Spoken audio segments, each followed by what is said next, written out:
বাঙালিদের প্রিয় খাবার হলো টক। তারপরে তো ইলিশ মাছের টক হলে তো কথাই নেই, পুরো জমে যাবে। আমি ইলিশ মাছের টক বানাবো আজকে। সেখানটায় এই যে মাছগুলো নুন হলুদ মাখিয়ে নিয়েছি, কড়াই করে অল্প একটু তেল দিয়েছি, মাছগুলো হালকা করে ভেজে নেব। আর এখানটায় আম কেটে নিয়েছি। টক বানানোর জন্য এখানে নিয়েছি একটুখানি কালো সর্ষে আর একটু সাদা সর্ষে, দুটো শুকনো লঙ্কা। এগুলো বেটে নেবো, মাছটা ভেজে নেবো।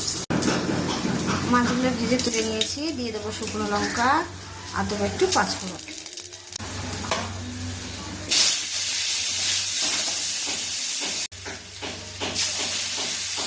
টক যত ফুটবে তত টেস্ট হবে, যে কোনো টক। তারপরে তো একদিন আজকে টক রান্না করে কালকে রেখে দিলে তো আরও বেশি ভালো লাগে সেটা।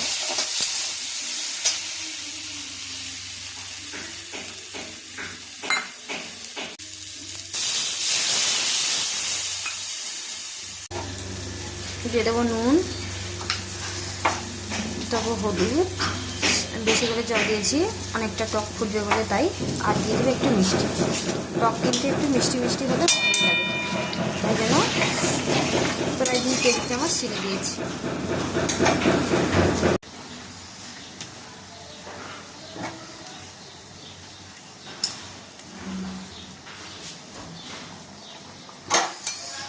আমগুলো খুন্তি দিয়ে চটকে দিয়েছি। এবার 10-15 মিনিট আরও ফুটে যাক, তারপরে নামানোর আগে উপর দিয়ে একটু কাঁচা সরষের তেল